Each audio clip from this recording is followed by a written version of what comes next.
Kebalikan ini adalah untuk pergeseran titik keseimbangan kalau terjadi perubahan kurva penawaran. Nah, pertama, yang kondisi pertama, kalau permintaannya tetap nih, jadi kurvanya, kurva permintaan atau kurva D-nya ini tetap. Gitu ya. Nah, ketika kurva D ini tetap, terus ada kenaikan penawaran, maka akan bergeser ke kanan, ke sini. Nah, ini dilambangkan nanti keseimbangan barunya E satu kutip. Nah, gitu ya. Aksen kalau istilahnya. Aksen. Nah, ini adalah pergeseran. Asalnya S jadi S aksen. Bergeser ke kanan. Kebalikan. Kalau misalnya penawaran tetap, maka ada penurunan penawaran, maka kurvanya akan bergeser ke kiri.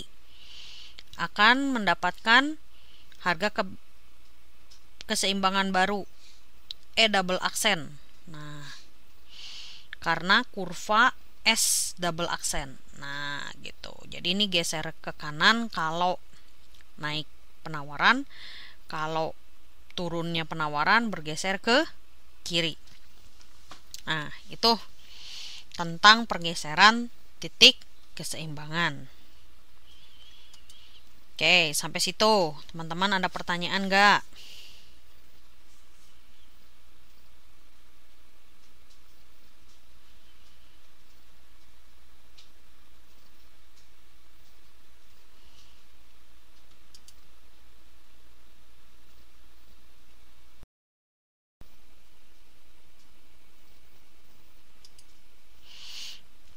Ya, yang bagian B ini adalah berkaitan dengan kondisi pasar.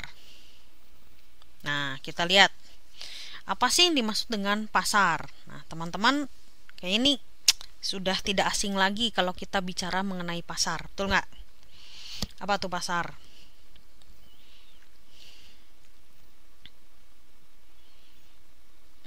Ya, betul. Pasar adalah tempat bertemunya penjual dan pembeli dan mengadakan transaksi usaha. Pasar di sini, ya, pasar dalam arti luas ini tidak harus berbentuk tempat, tapi merupakan suatu sarana untuk bertemunya pembeli dan penjual. Nah, untuk sarana ini bisa berwujud telekomunikasi, internet, media massa, dan lainnya. Oke. Nah, struktur pasar adalah seperti ini.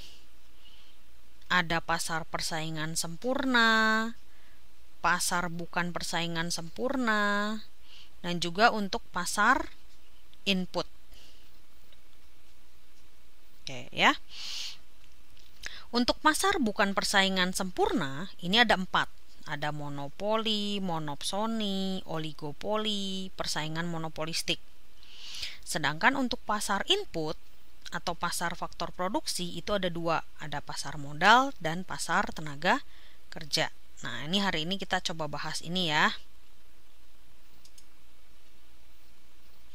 Nah, pasar persaingan sempurna. Ciri-cirinya apa? Terdapat banyak penjual. Harga ditentukan kekuatan pasar. Ini ciri-cirinya. Ya, banyak penjual. Penjual itu adalah price taker. Terus barang yang diperdagangkan mirip. Tuh ya, jadi kalau misalnya ini contohnya apa? Kayak pasar ikan. Ya, rata-rata semua penjualnya penjual ikan. Terus misalnya pasar buah. Nah, misalnya cenderung di tempat itu yang dijual produknya adalah berkaitan dengan buah-buahan. Nah, lalu di sini kondisinya setiap penjual bebas keluar masuk.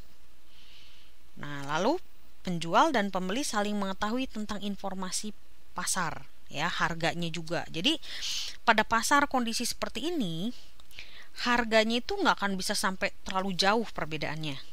Oke. Lalu juga tidak ada campur tangan dari manapun. Ini adalah kondisi pasar persaingan sempurna. kelebihannya lebih efisien, terus tingkat kebebasannya dalam bertindak atau memilih itu tinggi, terus bisa menciptakan distribusi pendapatan lebih baik. Nah, kekurangannya apa? Kurang inovasi, ya. Kadang-kadang menimbulkan biaya sosial dan membatasi pilihan konsumen. Oke. Itu pasar persaingan sempurna. Lalu bagaimana dengan yang bukan persaingan sempurna?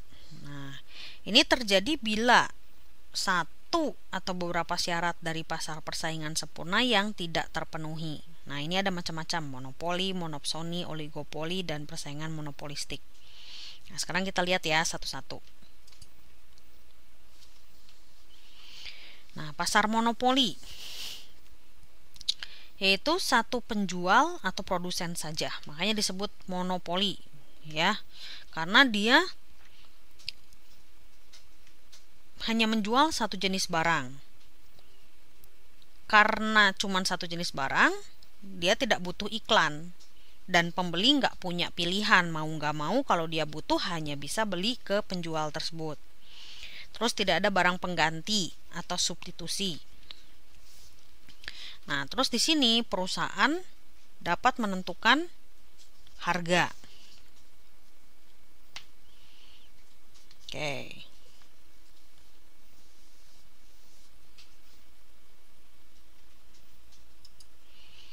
Kelebihannya gimana? Oh, karena seperti ini jadi mendorong kreativitas inovasi di berbagai perusahaan. Jadi kan karena adanya cuma satu, nah mulai kepikir gitu, mencoba memikirkan apakah bisa ada barang pengganti gitu ya, atau juga bisa gimana caranya supaya bisa efisien. Tuh. Terus juga kualitas barang bisa meningkat dan harganya bisa lebih murah. Nah, harapannya untuk bisa meningkatkan kesejahteraan masyarakat. Nah, ini adalah untuk sektor yang menguasai hajat hidup orang banyak. Dan khususnya untuk yang monopoli ini adalah untuk barang-barang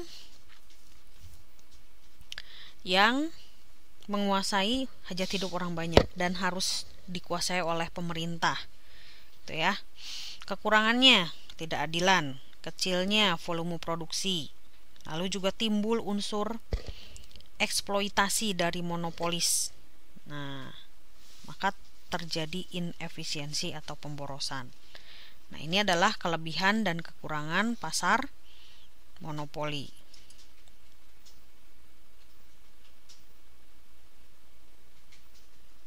Nah, terus untuk monopsoni. Nah, pasar-pasar barang tertentu yang permintaannya dikuasai adalah seorang atau sekelompok kecil.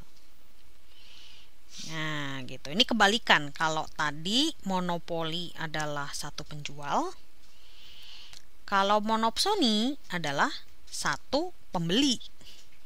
Kebalikannya. Nah, kondisi seperti ini yang kuat adalah si pembeli. Nah, maka di sini si penjual di pihak yang lemah. Kelebihannya apa?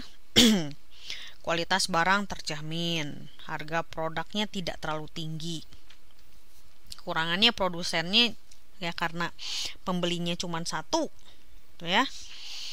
Jadi ya produsen berada di pihak yang lemah.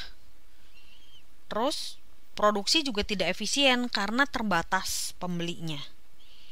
Gitu. Terus kalau misalnya diketahui produknya yang kurang bagus, maka pembeli dengan bebas bilang, wah saya tidak mau karena tidak cocok dengan kebutuhan saya. Nah, seperti itu. Ini kondisi pada saat dimana terjadi di pasar monopsoni.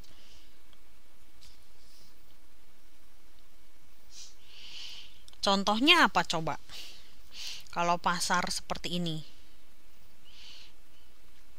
Contoh ya, misalnya ada yang dibilang bandar gitu ya, bandar kopi atau bandar cengkeh gitu ya. Jadi para petani cengkeh atau para petani kopi ini harus menjual ke satu perusahaan.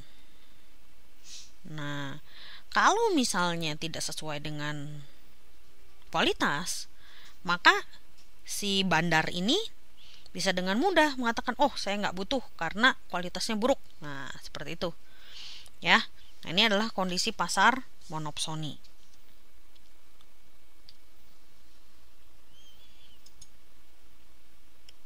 Nah bagaimana dengan pasar oligopoli? Nah kalau tadi hanya terdiri dari satu penjual disebut monopoli.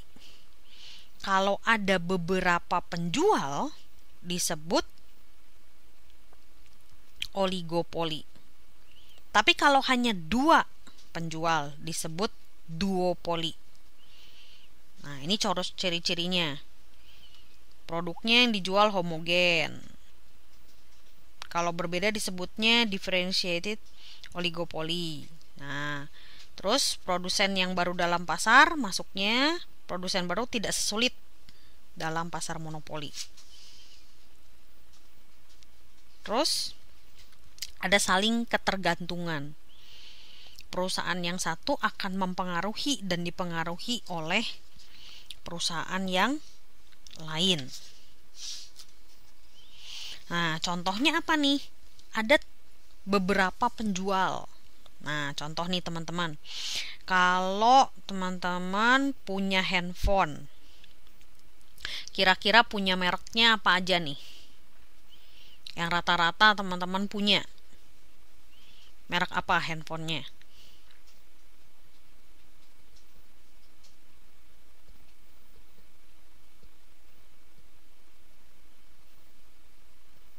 Samsung, betul.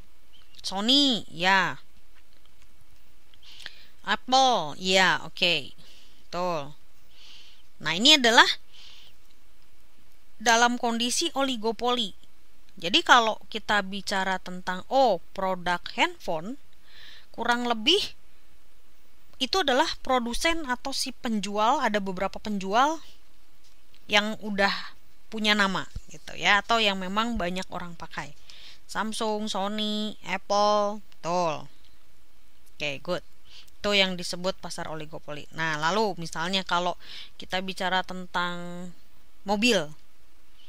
Nah, kira-kira perusahaan apa?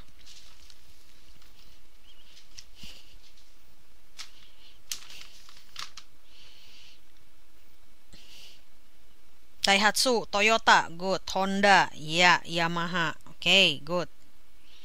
Ya, Mitsubishi, ya. Nah, ini adalah contoh dari pasar oligopoli. Jadi kondisinya di sini karena ada persaingan, maka antara satu perusahaan dengan perusahaan yang lain ada ketergantungan. Kalau misalnya perusahaan yang satu mengadakan promosi, maka yang lain juga mengadakan promosi.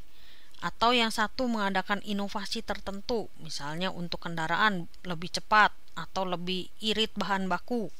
Nah, perusahaan yang lain juga memikirkan inovasi yang kurang lebih sama, bahkan yang lebih baik. Nah, inilah yang dimaksud dengan oligopoli, saling tergantung. Kebijakan yang satu akan mempengaruhi kebijakan yang lain.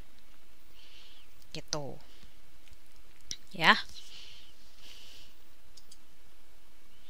Nah, kelebihannya, produsen bisa meningkatkan efisiensi dan menurunkan biaya produksi, karena ini kan ada unsur persaingan. Terus, produsen selalu melakukan inovasi. Nah, terus juga karena persaingannya ketat, maka kualitas juga sangat penting. Nah, ini adalah kelebihannya. Kekurangannya, ya, ada kemungkinan ketimpangan distribusi pendapatan. Ya, jelas. Misalnya ada perusahaan yang bisa meraup keuntungan lebih tinggi daripada yang lain. Nah, karena mereka berpikir tentang efisiensi gitu, irit gitu ya, terus mengirit, maka bisa terjadi eksploitasi terhadap konsumen dan tenaga kerja. Ya, mereka kan berpikir bahwa apa yang bisa diirit, apa yang bisa diefisienkan. Salah satunya biaya tenaga kerja. Ya bisa saja nanti gajinya nggak naik-naik, atau misalnya gajinya atau bonusnya yang misalnya bisa naik misalnya 1 tahun 10%, mungkin bisa dikurangi dan seterusnya. Itulah kekurangan dari pasar oligopoli. Oke, sampai situ dulu teman-teman. Ada mau tanyakan nggak?